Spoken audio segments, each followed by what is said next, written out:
Assalamualaikum, you're watching Lay's Cricket के सुल्तान presented by Pantene, powered by Telenor and sweetened by Cadbury। World cup की बात करें तो world cup में दोनों फाइनलिस्ट फाइनल हो चुके हैं।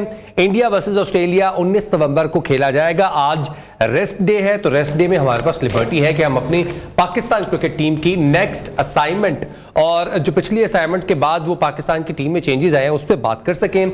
हमने आज के शो में बात करनी है पाकिस्तान के अगले टेस्ट सीरीज के लिए, जो कि पाकिस्तान ने ऑस्ट्रेलिया में जाके दिसंबर में खेलनी है और वो अल्टीमेट टेस्ट होने वाला है टीम के लिए, क्योंकि नया कैप्टन है, नए चीफ सिलेक्टर हैं, नए कोचेज होंगे और वहां पर जाकर हमने परफॉर्म करना है, क्योंकि ऑस्ट्रेलिया का टूर हमेशा से ही मुश्किल रहा है पाकिस्तान के लिए।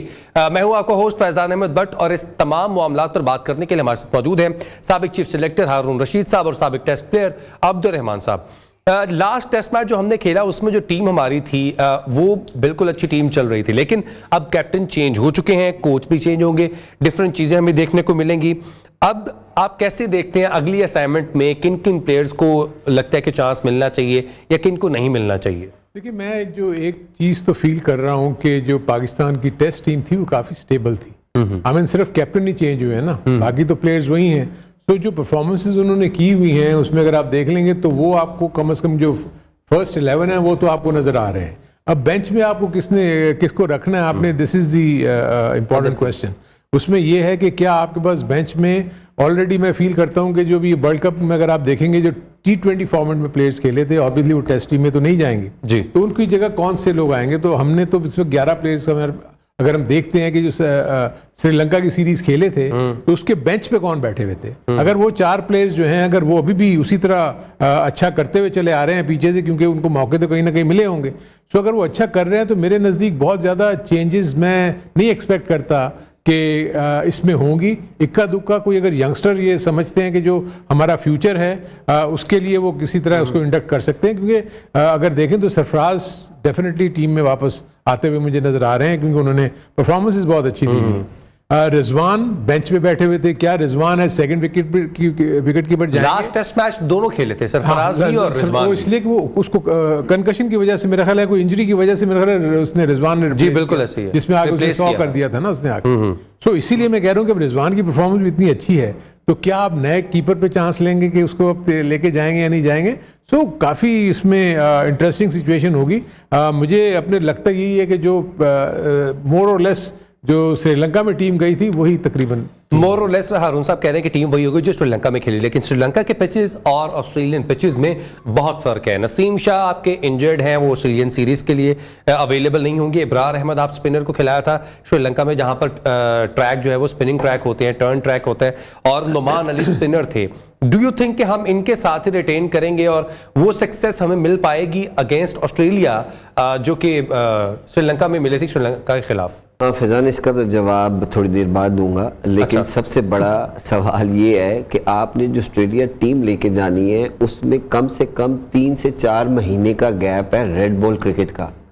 आपके जो मेन प्लेयर्स थे जो भी वर्ल्ड कप में भी थे, इन्होंने रेड बॉल नहीं खेला, वो श्रीलंका टेस्ट ही खेले। एग्जैक्टली। तो देखे 45 दिन तो आपके ये चले गए, उसमें एशिया कप चला गया, उसमें अफगानिस्तान सीरीज चली गई, उसके बाद ये जो रेस्ट अभी दिसंबर तक आपने रेस्ट करना है। पाकिस्तान में फर्स्ट क्लास क्रिकेट नहीं है, अभी वाइट बॉल क्रिकेट हो रही है। डिपार्टमेंट से तब खेलना है जब इन्होंने जाना है। अगर उससे पहले अगर डिपार्टमेंट, आई डोंट नो कि विच डेट स्टार्ट अगला जो फर्स्ट क्लास के वो डिपार्टमेंट्स के गेम है, अगर ये उसमें पिक होते हैं तो मेरे ख्याल में कि इनमें जितने प्लेयर्स जिनको पता है हमने जाना है वो डेफिनेटली पीसीबी को भी चाहिए कि इनको वो रेड बॉल के मैचेस खिलाए, जैसा भी माहौल कुछ भी है। प्रैक्टिस मैचेस यहीं पे खिला दे, 4 day cricket practice match, camp एक डिफरेंट एक। हारून भाई, मेरे पॉइंट ऑफ व्यू से, सॉरी आपकी बात काट रहा हूँ, कि कैंप में वो हेल्प नहीं हो सकती जो आपको मैच सिनेरियो। लेकिन वो उसको जब अगर कोई टूर्नामेंट ही नहीं हो रहा तो कैसे कराएंगे? तो दिसंबर 28 को मेरा ख्याल है, 30 नवंबर को जा रहे हैं। सीधा तो बहुत बड़ा ये मेरे ख्याल में कि नेट में वो चीज़ आप नहीं अचीव कर सकते जो मैच की आपकी अचीवमेंट्स हैं। आपका टाइम गुजारना, आपका बॉलिंग के स्पेल करना, आपकी बैटिंग का टाइम, कितनी देर आप पिच पे रहते हैं, कितना बॉल खेलते हैं, कितने ओवर्स कराते हैं। तो नेट में बड़ी हद है, आप 6 ओवर करा लेंगे डे में, 5 ओवर करवा लेंगे, मैक्सिमम 8 ओवर करवा लेंगे, फिर भी आप कहेंगे यार इसको सेव करो, इंजर्ड ना हो जाए। लेकिन मैच सिनेरियो ये नहीं है। आपने 4 डे गेम में मे बी 2 डेज भी बॉलिंग आ जाए, डिपेंड ऑन पिच। कि आपने कैसा पिच बनवाया हुआ है 4 डे क्रिकेट के लिए। तो अगर ग्रीन है तो फास्ट बॉलर हेल्पफुल है, आप टर्निंग ट्रैक बना देते हैं तो आपके स्पिनर्स को है। तो अभी इस टीम में जिन लोगों ने जाना, इसमें मेरा ख्याल एक सरफराज, एक नुमान, ये 2 और शान मसूद मेरा ख्याल 2 के 3 गेम खेला है। तो आपके कायद-ए-आज़म ट्रॉफी के, तो उसके अलावा जो आपने पिकिंग है, आपकी जो मेन प्लेयर्स हैं वो रेड बॉल नहीं खेले हुए, तो वहाँ की स्पिन ट्रैक डिफरेंट है।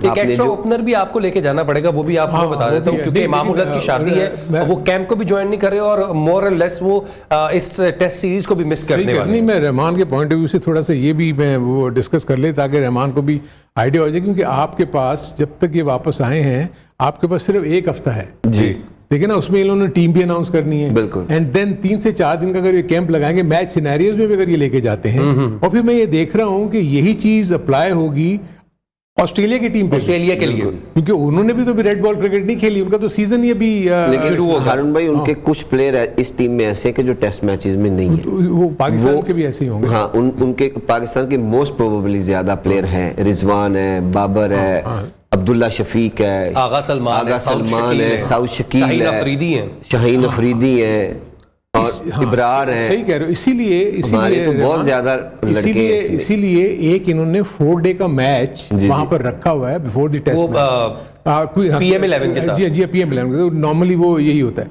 आप ये बात सही कह रहे हो, लेकिन देखिए ना, मसला अब यही है कि क्योंकि इसलिए इंटरनेशनल कैलेंडर इतना टाइट है कि इन बिटवीन आपके जो इंटरनेशनल स्टार्स है ना, वो सारी क्रिकेट नहीं खेल सकते। इन्होंने ना फर्स्ट क्लास खेल सकते हैं ना वो, अगर वनडे के फॉर्मेट में आपका इतना लंबा ये टूर्नामेंट चल गया, सारी टीमों ने उसमें किया, आई थिंक दूसरी टीमों को भी कहीं ना कहीं तो सीरीज होंगी। इंग्लैंड ने भी जाके सीरीज खेलनी है, इंग्लैंड ने भी जाके सीरीज खेलनी है। इसके बाद आई थिंक इंडिया भी कहीं ना कहीं इन्वॉल्व होगा, क्योंकि FTP में अब नहीं मुझे पता कि कौन सी टीम किसके साथ कब खेल रही है। सो ये वैसे अब इसका पॉइंट बहुत वैलिड है, लेकिन क्या आप उसको स्क्वीज कर सकते हैं, आप उसमें ला सकते हैं कि आप उसको रेड बॉल की प्रैक्टिस कितनी करा सकते हैं? 1 हफ्ता आपके पास। बिल्कुल, अच्छा, मेरा एक ही पॉइंट था कि ये जितना बड़ा टूर है ना, इस वजह से हम स्ट्रगल कर सकते हैं, क्योंकि रेड बॉल हमने काफी देर से नहीं खेला। तो डिफरेंट, जैसे इंग्लैंड है, इंग्लैंड में काउंटी सीजन अभी लास्ट मंथ खत्म हुआ है, तो उन्होंने 6-7 प्लेयर जरूर टेस्ट मैचेस के लिए अलहदा रखे होंगे। बॉलिंग उनकी बहुत अलहदा है, कि जो फास्ट बॉलिंग है, जितने भी और हैं, उन्होंने अलहदा टीम बनाई हुई है। तो हमारा इस चीज में है कि हम थोड़ा सा लैग कर सकते हैं, और हमारी fast bowling through out, Shaheen कितनी लंबी क्रिकेट खेल चुके हैं, अभी उन्होंने इधर ऑस्ट्रेलिया भी लंबे स्पेल के चांस हो सकते हैं। आपकी फास्ट बॉलिंग में नसीम शाह आपके पास अवेलेबल नहीं है, हारिस रऊफ अवेलेबल नहीं है कि वो टेस्ट मैच खेलता है नहीं खेलता। अब इस टीम में जो बचते हैं उसमें आपके पास वसीम जूनियर और हसन अली, ये 2 बॉलर आपके पास बचते हैं कि जो आपको लंबे स्पेल करके दे सकते हैं। Why not Mohammad Abbas? I don't know कि उसकी पिकिंग है फर्स्ट क्लास में। वो अभी काउंटी क्रिकेट तो खेल रहे थे, आपसे भी डिस्कशन हुई थी इस हवाले से, लेकिन मेरा ख्याल है फर्स्ट क्लास में नहीं खेले, वो काउंटी खेल रहे, काउंटी खेले, लेकिन यहाँ आगे नहीं खेले वो, नहीं उनको काउंटी में जो है ना जगह तो खत्म करके आए होंगे, तो क्या अच्छा हो सकता है रेस्ट हो सकता है, मुझे नहीं पता कि वही कह रहा हूँ कि हम ज्यादा चीजें हम यहाँ डोमेस्टिक से भी रिलेटेड करती हैं। तो लेकिन जो आपने सवाल किया स्पिन का, वहाँ स्पिन डिफरेंट है, वहाँ बाउंस है।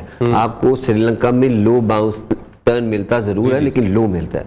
वहां पे आपके जो क्लोज बॉल है वो भी बड़े राइज होते हैं, तो उनको बड़ा आर्ट है वहां पे। अब स्पिनर के अगेंस्ट अच्छा खेलते हैं, तो हमारे स्पिनर्स का भी बड़ा रोल है वहां पे। आपने देखा जितने भी हमारे स्पिनर्स गए हैं बड़े एक्सपेंसिव होते हैं उस टूर्स पे, आउट जरूर करते हैं लेकिन वो बहुत ज्यादा रन्स देते हैं, क्योंकि उनका पहले ही कोशिश है कि जो आपका मेन टारगेट, जिसको आप टूर से पहले बिल्कुल एनालाइज करते हैं कि ये इनका मेन बॉलर है, वो सबसे पहले अटैक ही उसी पे करते हैं। आपने बहुत सारे टूर्स देखे हैं, मैं भी गया हूं, लेकिन वो अटैक ही उस बंदे पे पहले करते हैं कि आपकी बॉलिंग ही गिर जाती है। तो वो एक डिफरेंट काइंड ऑफ थॉट खेलते हैं। हमारे लिए थोड़ा मुश्किल होगा, हमारे फिटनेस लेवल बहुत इश्यूज आएंगे बीच में, हमें फास्ट बॉलिंग का होगा, लंबे स्पेल वाला कौन है। ऑस्ट्रेलिया में मुश्किल जरूर होगा हमारा टूर, लेकिन माय पॉइंट ऑफ व्यू कि आपको कुछ चीजें नई ट्राई करनी चाहिए। एग्जैक्टली। अब वो पुराना दौर है कि आप इस टूर पे इसको ना भेजें, बाहर ना हो जाए। जो प्लेयर्स हैं, जितनी मॉडर्न डेज क्रिकेट है, तो आपको अगर लगता है कि ये हमारा फ्यूचर है, why not you pick and उसको भी मौका दें कि आपको आगे फ्यूचर का भी पता चले। अच्छी टीमों के अगेंस्ट जो खेलता है, परफॉर्म करता है, वो फिर लंबी रेस में जाता है। इसने आके बरार ने खेला अगेंस्ट इंग्लैंड, साउथ अफ्रीका, ये 2 बड़ी टीमों के अगेंस्ट ही खेला ना, तो एक बॉलिंग आपके सामने आ गई, आपने उसको भी क्यू में रखा, टेस्ट मैचेस भी खिलाए, तो आपने ऐसे अगर तैयार करने हैं तो फिर इन बच्चों को जल्दी ए लिस्ट में पाकिस्तान टीम में इनको जल्दी लाएं कि आपके पास बैकअप नहीं है, आपके पास फास्ट बॉलिंग का इतना लंबा बैकअप नहीं है, आपके पास स्पिनर्स का इतना लंबा बैकअप नहीं है। तो आपने अगर फर्स्ट क्लास खेल रहे हैं तो उनके कैंप्स लगाएं, उनको बुलाएं, उनको तैयार करें सून एज पॉसिबल कि पाकिस्तान को यंग लॉट तैयार मिले और फिट लॉट मिले। अच्छा, अभी इन्होंने जो बात की कि ये सारी चीज़ें रेडी होनी चाहिए, लेकिन मेरा एक बुनियादी सवाल है कि इब्रार अहमद ने जिन पिचेस पे अभी तक पाकिस्तान की नुमाइंदगी की है, दे आर डिफरेंट ट्रैक्स, और इन ऑस्ट्रेलिया जैसे इन्होंने बताया कि बाउंस होगा बॉल में, ठीक है, आपकी आगे गिरी हुई बॉल भी राइज कर सकती है, तो वहां पर उनका स्ट्रेटेजी क्या होगी? Do you think he can perform on that pitches या फिर एक्सपेंसिव होंगे? देखिए, उसमें सबसे बड़ी चीज़ तो ये है, आपने ये देखना है कि आपके मैचेस वहाँ हैं कहाँ। एक सिडनी है, एक सिडनी में है। सिडनी तो आपकी स्पिनिंग ट्रैक है। ऑस्ट्रेलिया का वाहिद वो ग्राउंड है जाके स्पिन होता है और वहाँ पर स्पिनर्स ज़्यादा डोमिनेट भी करते हैं वहाँ पर, और वहाँ जो सब कॉन्टिनेंट टीमें जाती हैं ना, उनका परफॉर्मेंस ज़्यादा अच्छा होता है। अगर एडिलेड में मैच है तो वो बैटिंग में, नहीं एडिलेड नहीं, सिडनी, एमसीजी और पर्थ में आपके पास बाउंस है और वहाँ सिर्फ एक ही स्पिनर खेलता है। अगर सिडनी में मैच होगा तो मे बी वहाँ दो स्पिनर्स खेलें। सो अब जो स्पिनर को लेके जाने वाली बात है उसमें अब आपके पास अगर देखा जाए लॉट में कौन से इतने एक्सपीरियंस्ड आपके पास स्पिनर मौजूद हैं जिनको टीम में शामिल नहीं किया गया, ऐसे तो कोई नहीं है। यासिर शाह आपके जो है वो सीन से आउट हो चुके हैं, उनको मैंने अभी फर्स्ट क्लास क्रिकेट में भी नहीं देखा। आपका अभी भी जो नुमान है वही खेल रहा है ज़्यादातर क्रिकेट। एक लड़का, यंग लड़का जो मेहरान मुमताज़ है, लेफ्ट आर्म स्पिनर, उसने भी इस फर्स्ट क्लास में खेला और वो ए टीम के साथ भी गया। इशू जो रहमान कर रहे हैं ना, वो फास्ट बॉलर्स का कर रहे हैं कि फास्ट बॉलर्स में आपके पास बॉलर्स ही नहीं है। बिल्कुल यही बात है। उसमें क्या आप जो नए बॉलर्स को लाने की हम बात कर रहे हैं, जो कि अगर लिस्ट में हम शाहनवाज धानी का नाम देखते हैं, हम मीर हमजा का नाम देखते हैं, एक लड़का जमाल का नाम देखते हैं, खुर्रम शहजाद का नाम देखते हैं। अब देखें ना, बाकी तीन तो मैं समझता हूँ कि खुर्रम शहजाद हम पिछले 4-5 साल से देख रहे हैं, वो अच्छा परफॉर्मेंस कर रहे हैं। अब जो सबसे बड़ी चीज़ ये होती है कि जब ये फर्स्ट क्लास क्रिकेट से उठ के जब इंटरनेशनल लेवल पे आते हैं ना, तो इनकी फिटनेस टेस्टिंग होती है और फॉर्म भी उस तरह रहती है। फॉर्म अपनी जगह। मीर हमजा की आपने बात की, उनको खिलाया लेकिन वो इंपैक्ट नहीं डाल सके। लेकिन मेरे कहने का सिर्फ मकसद ये कि फिटनेस भी तो उस इंटरनेशनल लेवल की होनी चाहिए कि हमारी डोमेस्टिक क्रिकेट में चीजें उस तरीके से तैयार नहीं होती। This is the only issue कि जो ये भी यही बात करते हैं कि हमें लंबे कैंप्स इसलिए लगाने चाहिए ताकि उनकी फिटनेस पे भी काम करें। मैं एक छोटी सी मिसाल आपको देता हूं कि जब मैंने इन्होंने मुझे एनसीए का हेड बनाया था, तो सबसे पहले मैंने काम यह किया कि तमाम टीमें इंक्लूडिंग दी डिपार्टमेंटल टीम्स और रीजनल टीम्स की मैंने फिटनेस के असेसमेंट करवाई थी। अच्छा, वुड यू बिलीव दैट कि जो फर्स्ट क्लास क्रिकेट की एवरेज थी वो 17 थी आउट ऑफ 100। सो इसीलिए जो आप डोमेस्टिक लेवल के ऊपर, इसीलिए तो हम कहते हैं कि इट इज वेरी डिफिकल्ट कि यहाँ से जंप मार के टॉप लेवल पे एकदम से चले जाएं। और यही वजह है कि डोमेस्टिक में जो अच्छा परफॉर्म कर रहे होते हैं, जब वो इंटरनेशनल टीम में आते हैं तो इतना अच्छा परफॉर्म नहीं कर पाते और वो फिर गायब से हो जाते हैं। तो फिटनेस लेवल और दीगर जो चीजें हैं उनको ओवरटेक करना होगा, उन फैक्टर्स के ऊपर काम करना होगा तमाम प्लेयर्स को जो डोमेस्टिक खेल रहे हैं। एक ब्रेक के बाद हाजिर होंगे, डोमेस्टिक क्रिकेट और उसका इंटरनेशनल क्रिकेट पे क्या असर पड़ रहा है पाकिस्तान का, उस पर बात करेंगे। स्टे ट्यून्ड, क्रिकेट का सुल्तान।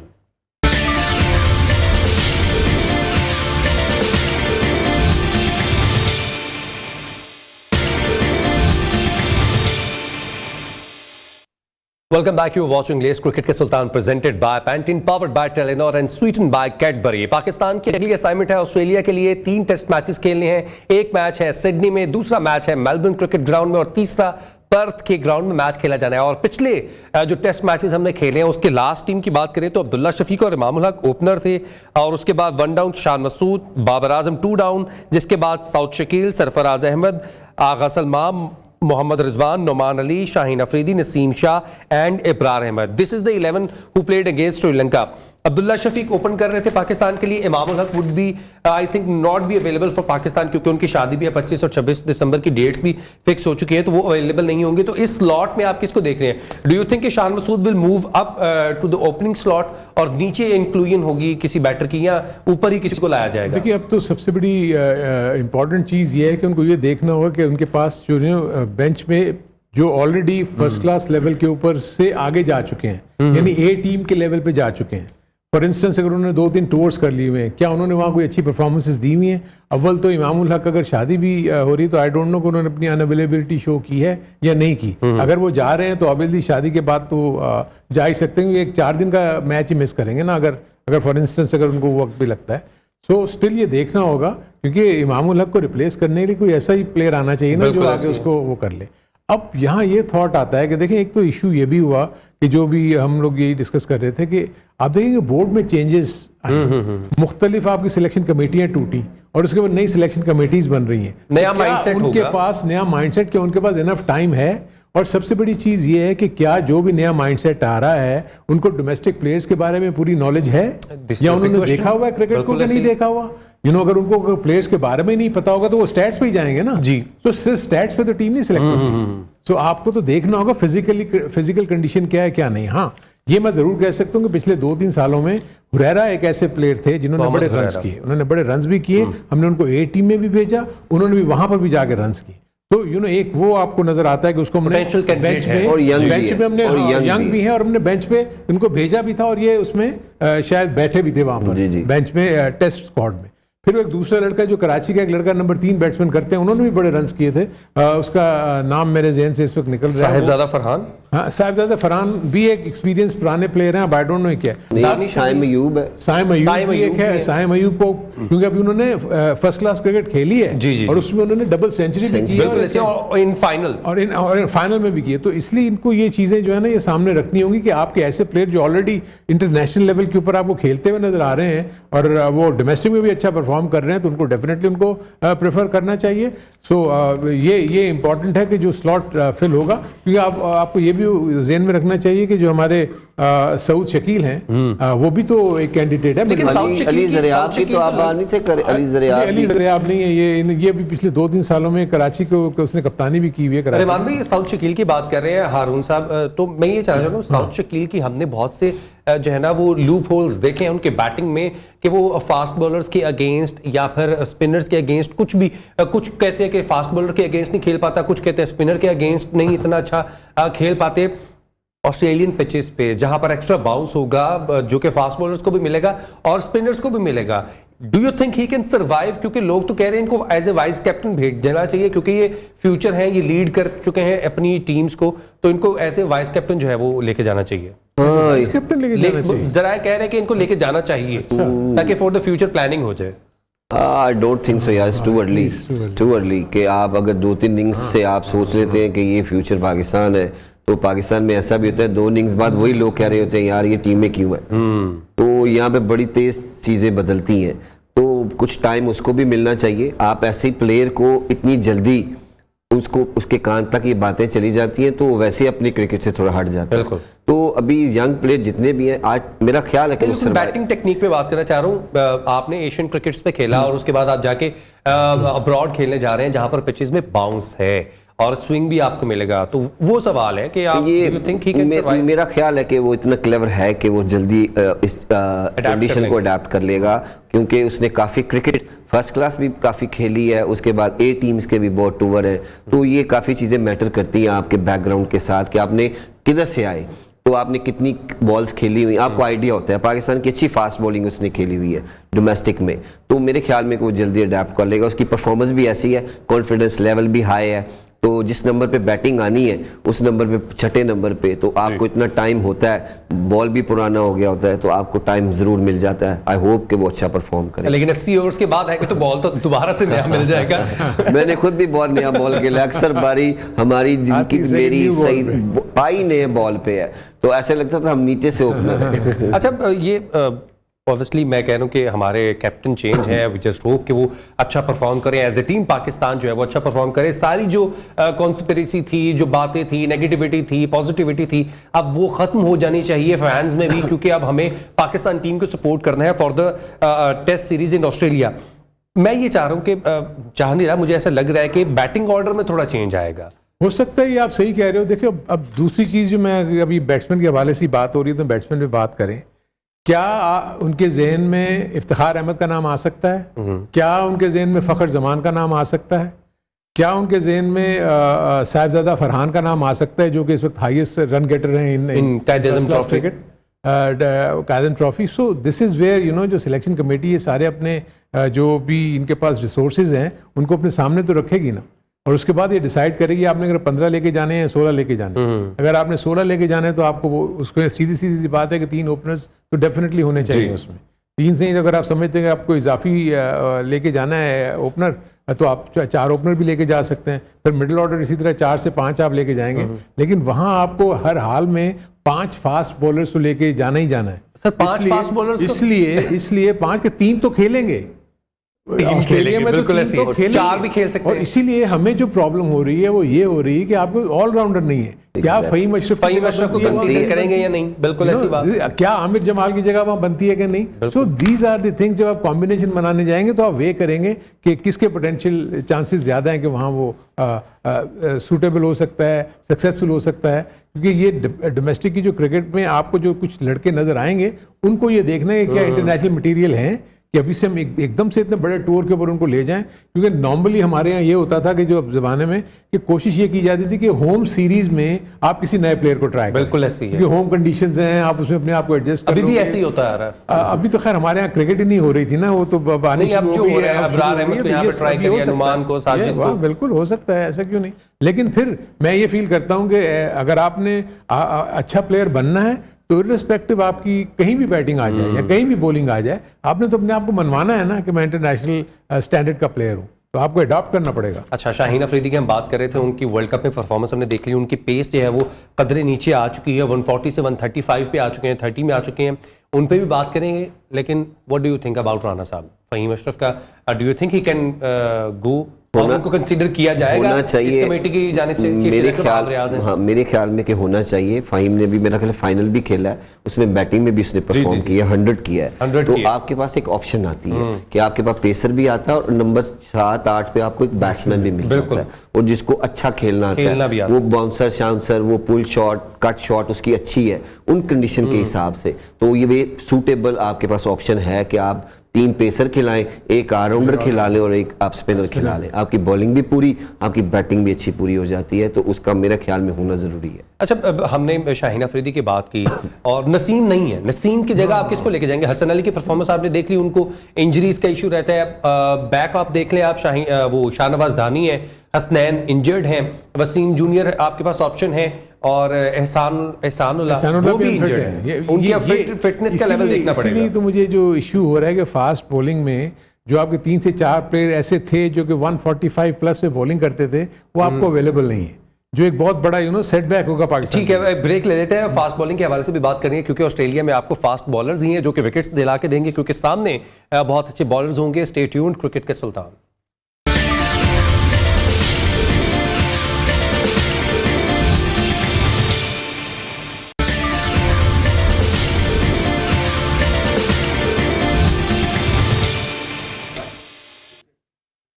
वेलकम बैक टू लेस क्रिकेट के सुल्तान, presented by Pantene, powered by Telenor and sweeten by Cadbury. और पाकिस्तान ने जो टेस्ट सीरीज खेलने जाना है ऑस्ट्रेलिया के खिलाफ, हम उस पर बात कर रहे थे, और उनमें कौन से पोटेंशियल ऐसे प्लेयर्स हैं जो कि डोमेस्टिक में अच्छा परफॉर्म किया और पाकिस्तान को जाकर रिप्रेजेंट कर सकते हैं इन ऑस्ट्रेलिया।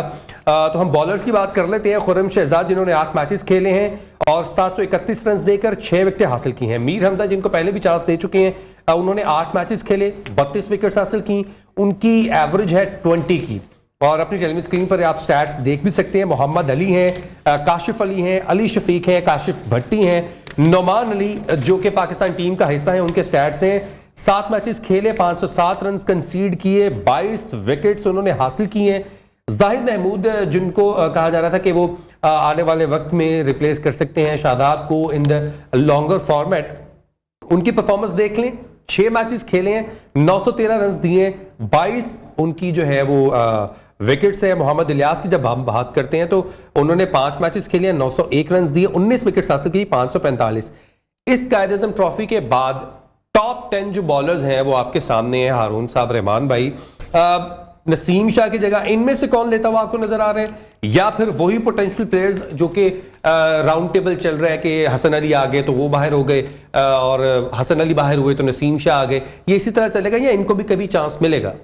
मेरे अपने नज़दीक देखें, इनको कैंप में ज़रूर बुलाना चाहिए। अच्छा, सबसे बड़ी चीज़ तो ये है कि क्योंकि कैंप में जब आप बुलाते हैं तो इनकी बहुत सारी चीज़ें चेक होती हैं। परफॉर्मेंस तो आपने की हुई है, इसमें कोई शक नहीं। वहाँ आके जो भी आपकी टीम मैनेजमेंट है वो ये देखती है कि इंटरनेशनल लेवल के ऊपर इनका फिटनेस का मैयार क्या है, इनकी बॉलिंग की स्ट्रेंथ क्या है। ऑब्वियसली वो मैच सिनेरियोज डेफिनेटली रखेंगे अपने कैंप की ट्रेनिंग के दौरान, वहाँ उनको आइडिया हो जाएगा। और सबसे प्लस पॉइंट ये है कि ये लोग जो है ना फर्स्ट क्लास क्रिकेट खेलते हुए चले आ रहे हैं, लॉन्गर वर्जन खेले हुए हैं। अब आपने जो जिक्र किया इसमें जो स्पिनर्स में खास तौर पर अगर आप देखें तो नुमान अली और जाहिद महमूद तो ऑलरेडी ये कंसिडर हो ही रहे थे, इससे पहले भी ये इनके नाम काफी आते रहे हैं, उन दोनों ने खेल भी किया हुआ है। और जाहिद ने तो 6 मैचेस में 22 आउट किए हुए हैं, वेरएज नुमान ने 7 मैचेस में 22 आउट किए हुए हैं। देखना है कि नहीं देखना, तो ये वो चीज़ें 3 से 4 स्पिनर्स में आपके पास ऑप्शन है, 1 लेके जाना है, 2 लेके जाने, उस हिसाब से आप इनमें से ही पिक कर सकते हैं। भी एक बेटर ऑप्शन है ऑन दैट पिचेस, लेकिन एरिया ऑफ कंसर्न तो हमारा फिर से वहीं का वहीं रह गया। शाहीन अफरीदी की मैं आपको बात बताऊं, 2 बॉलर्स आपके पास ऐसे अवेलेबल हैं अभी, एक खुरम शहजाद और एक मोहम्मद अली। क्योंकि मोहम्मद अली ने लास्ट सीजन उससे पहले भी बहुत आउट किए, टॉप विकेट के टेकर था। आपने जब उसको टेस्ट मैच खिलाया वो एक बैटिंग ट्रैक था जिसपे इंग्लैंड ने बहुत ही दबड़कुट लगाई थी पिंडी स्टेडियम में। बिल्कुल ऐसे। तो वो एक मैच के बाद आप डिसाइड नहीं कर सकते पूरा फ्यूचर, ऐसा होना भी नहीं चाहिए। अभी ये ऑस्ट्रेलिया टूर है, अभी फिर वो सेकंड के 3rd नंबर पे विकेट टेकिंग में, तो आप दोबारा उसको टीम में लाएं। और वो 28 आउट है और दोबारा उसको चांस मिलना चाहिए उन पिचेस पे कि जहां फास्ट बॉलर को मजा आए बॉलिंग करने का। फिर आप उसका फ्यूचर डिसाइड करें कि हाँ जी अब हमने 3 और अच्छी जगह खिलाए हैं तो फिर हम अब आगे नहीं खिला सकते। तो ये फर्स्ट क्लास का एक्सपीरियंस पीछे बहुत है। खुरम शहजाद पिछले 4-5 साल से खेल रहा है। हम हबीब बैंक में थे, एग्जैक्टली मेरी अंडर कैप्टनसी, इमरान फरद की कैप्टनसी में खेला हुआ है, उमर गुल इसको बड़ा टीच कर चुके हैं। तो ये अभी वो है कि जो फर्स्ट क्लास में भी और पीएसएल के भी 4 एडिशन खेल चुका है और यंग भी है 24 साल का है। तो आपके पास फ्यूचर है। हारून भाई ने बड़ी अच्छी बात की, इनके कैंप्स लगाएं, अभी भी जो कैंप है इनमें इनको बुलाएं और इनको हौसला अफजाई हो कि हम फ्यूचर में इनकी लिस्ट में पता चले कि हमारी जो परफॉर्मेंस है उसके सबर मिल रहा है, हमें कंसीडर तो किया जा रहा है। एग्जैक्टली, कैंप में आना भी एक प्लेयर्स की बहुत बड़ी बात होती है। फिर उसको पता लग जाता है मैं क्यों में हूँ, तो वो फिर बड़ी मेहनत करता है, आपकी नजरों में भी आता है। अगर आपको जैसे हारून भाई ने कहा कि फिटनेस लेवल लगता है कि नहीं है, तो फिर उन कैंप्स में उनको फिट उनको बताया जाता है कि यहाँ पर आप लैग कर रहे हैं, वापस जाएं, होमवर्क करें, we will consider you in the next series. यहाँ क्या हो रहा है कि इस फर्स्ट क्लास के बाद 6-8 महीने का गैप आएगा, वो कहीं लीग ढूंढेगा, वो कहीं अपने जाने का इंतजाम अपने कहीं और के मुझे वहां से पैसे मिल रहे मैं वहां जाऊं, T20 खेलूं, छोटी फॉर्मेट क्रिकेट खेलूं।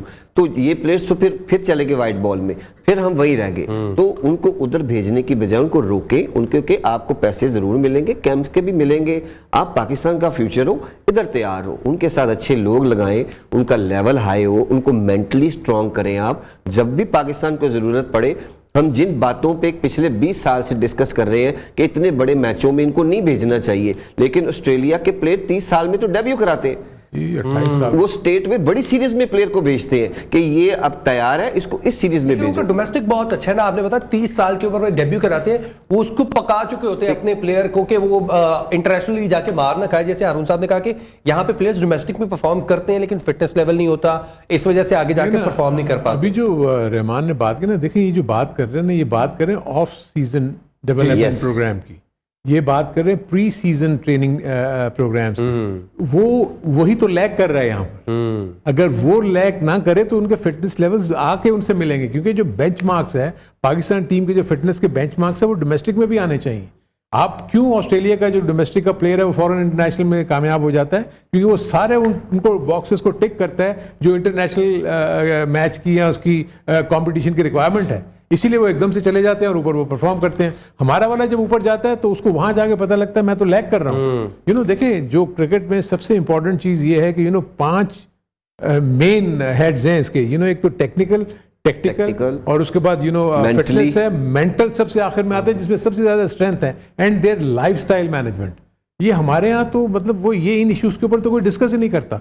आप टेक्निक आप उसको उसके ऊपर भी आपको 1 to 10 मार्क्स देने हैं। अच्छा। अगर टेक्निक है तो 1 आप इसमें कहाँ खड़े हैं, 3 पे हैं, आपको 7 पे आना है या 6 पे आना है। अगर आप फिटनेस में 4 पे हैं तो आपको 7 पे आना है या 6 पे आना है। तो उसके लिए उनको वो प्रोग्राम दिए जाते हैं कि आपने इसको। मैं इसमें कुछ ऐड करूँ ज्यादा तो इसमें क्यों हम लैग करते हैं कि जो इनके साथ कोचिंग स्टाफ लगा हुआ ना वो केपेबल नहीं है, वो आपने अपनी लाइकिंग डिसलाइकिंग से लगाए हुए लोग, और जिनमें टेस्ट प्लेयर जब आते हैं या ये लोग आते हैं तो ये एक साइड पे बैठे होते हैं, उनको पता है कि ये PSL खेल रहा है, इसको सब पता है, ये वो कर लेगा। वो अगर समझाना भी चाहे तो वो उनसे नहीं समझते। उनको पता है कि यार ये उस दौर में पूरा बहुत सारी चीजें हैं। हम भी मॉडर्न डेज में ही खेले हैं, अभी 2019 तक फर्स्ट क्लास खेली है, अभी मास्टर T10 खेली है, तो हम ओल्ड स्टॉक नहीं कर रहे, हम talk about the modern days. तो फिर आपने उस हिसाब से मेंटली लेवल के लोग लगाने हैं कि जो इनको वहां तैयार करें। 8 मैचेस हो, 10 मैचेस हो, आपके कैंप लगे हो, आपका फर्स्ट क्लास से पहले मैक्सिमम 15 से 20 दिन का कैंप लगे। यहाँ क्या होता है, कल मैच है, वहां पहुंच जाना जी, ये 2 दिन पहले वहां पहुंच जाना, एक दिन प्रैक्टिस पिच देख ली, चलो जी थोड़ी फील्डिंग कर ली। This is a not way.